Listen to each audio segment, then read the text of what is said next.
So yesterday was a sad day in the Morgan Grant household. Um, I think most of you are aware my mom had a standard Schnauzer, Shotzi, who turned 17 back in October. So 17 and a half years old, but she was really struggling, um, really having trouble. We've had to do assisted walking with her, help them up harness for a while. And just in the last few days got to the point where she really just was having difficulty standing at all on her own or walking. We had a ramp out the front for her to get down the couple of stairs, and she's still eating well, which was the one thing she had going for her, but she was just really struggling, and my mom decided that she just didn't want to see her struggle or suffer. So we went through okay, how do you find a veterinarian when you're new to the area who can handle that final step for you in the life of your pet? And so I went online and found a house call veterinarian, and I called them 9 o'clock yesterday morning and left a message. And a lot of these house call practices, it's just one doctor and maybe one assistant. So not a lot of people there. It's not like calling my old clinics where there's 10 or 12 people there. So somebody's always going to answer the phone. And so I left a message, and, hour or two later, mom was crying and upset. And I said, hey, do you want me to try to find somebody else? Because we may not hear back from these people till the end of the day when they're done their calls, which might mean it'll be tomorrow. Or do you want to take her somewhere? I can, Gwen called me and said that she had somebody that a clinic, the specialty clinic that she took Mila to for her surgery, that they would allow one person to come in for euthanasia. And so I said to mom, do you want me to try to find somebody else? Do you want to take her in somewhere? And I don't know. I can't decide. So I said, okay, I'm going to have to take the bull by the horns. So I did call. I found another house call practice, and I called, and the vet herself answered the phone. And I think I called her at like 11:30, and she said, well, would 1:30 work? And I said, yeah, sure.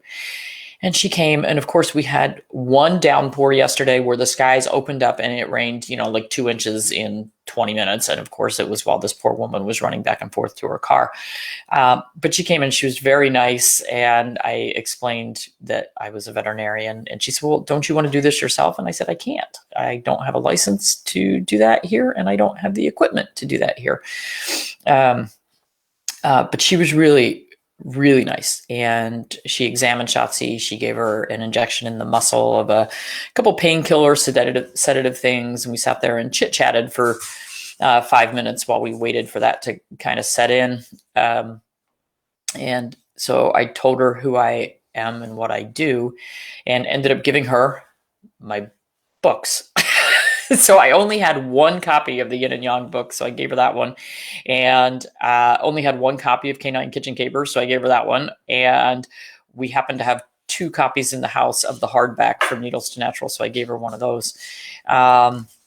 But she was extremely, extremely kind, caring, did a great job, really did a great job.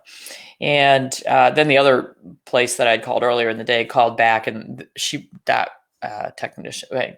technician, I guess, the one and only employee for the other practice was very nice. And I said, hey, do you guys do, and I asked both of them this, do you guys do routine wellness care or blood work and whatever else?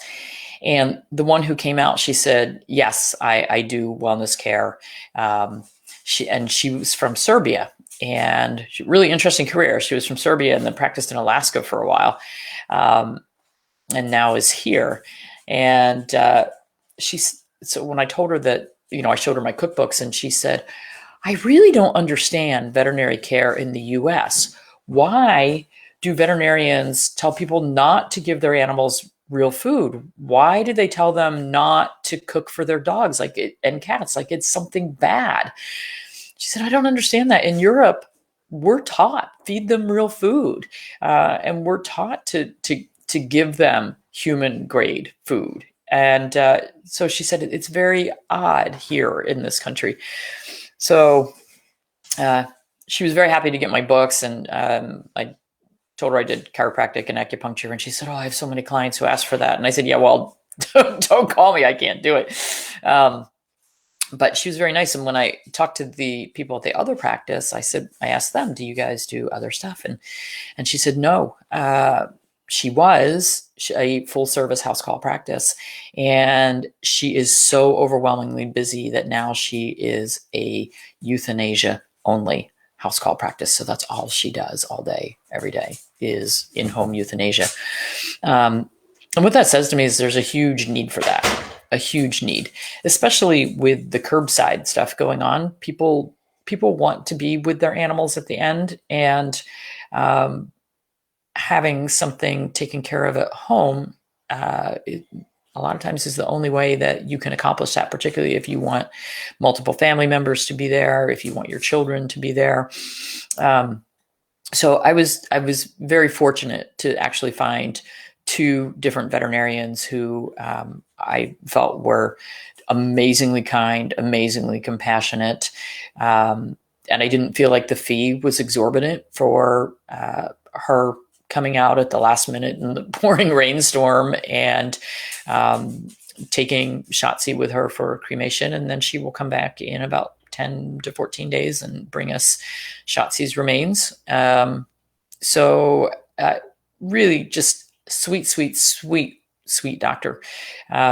So I would encourage any of you who are facing that sort of situation, search around and see what you can find. Your veterinarian may not do house calls. I had people ask me all the time if I was willing to do that, and my practices were so busy I couldn't, but we did have other veterinarians who could do that. So 17 and a half years, long stretch, really long stretch. Most of our dogs have been living into that late teen age group, and we really like it. But I will tell you guys, it's not for the faint of heart. The last year with Shotzi has been a lot of work for my mom. And my mom got 8 hours of sleep last night. I think that's a first in about 10 years between caring for my dad and caring for Shotzi. So I'm hoping she can finally rest up. So, okay, you have a house call vet for 6 years now and love her. Yeah, they are amazing. And I'm going to get my license down here sooner or later, and I don't really want to go back into practice, but I actually would consider doing house call hospice care or house call euthanasia, because I think it is a very necessary function. And I think it's a time when people who are compassionate and need, and those of us who are compassionate and need to give compassion to people in that situation, I think it would be fulfilling. My mom said, oh my gosh, that must be so sad to just do euthanasia all day long. But I don't think so. Especially when they're at a stage where they need that little help at the end. And I think being in a position to provide that compassion is a good thing. So, all right. Yeah, I was shocked that the second veterinarian that I talked to but didn't get to see, they actually texted me a list of all the house call veterinarians in the area. There's like 6 or 7 that will come to this area. So pretty amazing. Really pretty amazing. All right. Everybody have a wonderful day. You can see I'm back in the cat room and the natives are crazy.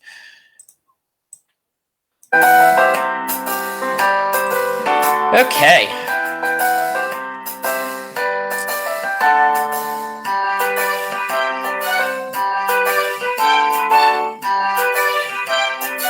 Your Griffin was scheduled last Saturday, but you canceled it because he wasn't ready yet. Yeah, you'll know. I always tell people you'll know. You will know.